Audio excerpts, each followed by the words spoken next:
So with Black Panther 2 all but confirmed, I think it's a good idea we start talking about some villains for the upcoming sequel.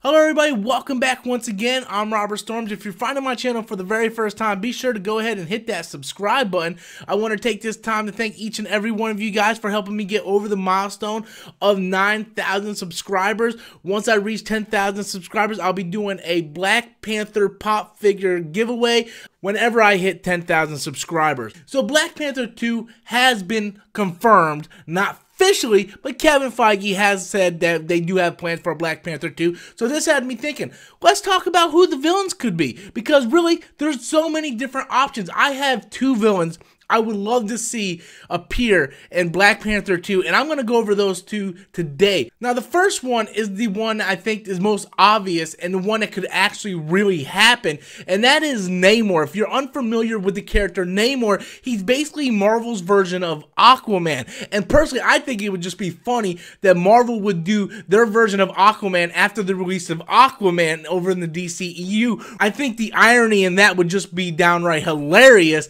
and Namor is actually a really good character because there has been rumors that Marvel has him back for a while now, and an actor I think would play a great Namor is John Cho, who plays in the Star Trek movies as Sulu, and I think he does a really good job. We know he knows martial arts, and I think it would be really good to get Asians in the MCU front and center because they really haven't been represented that much in the MCU, and I also think it would be a good idea to introduce them in Black Panther because seeing how Black Panther 1 blew up, it would be a great way to introduce another culture into the MCU with Black Panther 2. I think John Cho would make an excellent Namor, and I think it would be awesome to have everyone in Atlantis as that Asian descent, and then you would have their own little culture, which would be really fantastic, and you can explore that in other MCU movies, and it would be really good to see how Namor runs Atlantis, and then on the opposite side of that coin, how T'Challa runs Wakanda, and it'll be almost like the conflict of the nations of Atlantis versus Wakanda,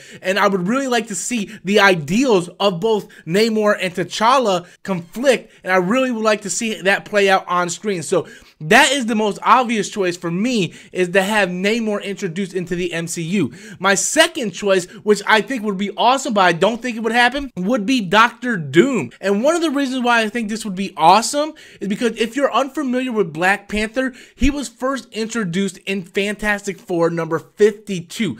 Black Panther was introduced in the Fantastic Four comics for the very first time. So I think it would be awesome to have a Fantastic Four character introduced for the very first time in the Black Panther sequel. Now, this is all relevant, of course, unless that deal with Fox and Disney actually do happen. They still have to go through the Supreme Court, make sure everything is legal and kosher before that official deal actually happens. So this is kind of a far shot, but I would really love to see, almost like T'Challa and Namor and how they run their separate kingdom, I would like to see Doctor Doom and T'Challa and how they run their kingdoms. Because Doctor Doom, even though you don't know this from the movies, he has his own kingdom in Latveria, and how he runs it is much different than the way Namor and T'Challa runs their kingdoms, and you can have almost the same story between Namor and T'Challa, but have that with Victor Von Doom. And I just think that would be awesome, especially for fans who really love Doctor Doom, and they've been wanting to see this character on the big screen done right for so very long. I think that is a good way to go, and I would really like to see Doom, if nothing else, just for the pure poetry of a Fantastic Four character being introduced in the Black Panther movie. I think as a comic book fan, that is just something of pure art. It's fantastic, and it's what I would love to see. But I want to know what you guys think. Who do you want to see as a villain in the upcoming Black Panther 2 sequel? Be sure to leave those comments in the comment box below. Be sure to hit that like button, and once again, if you're finding me for the very first time, be sure to hit that subscribe button right here. And until next time, guys, as always, I'm Robert Storms, and that's my opinion.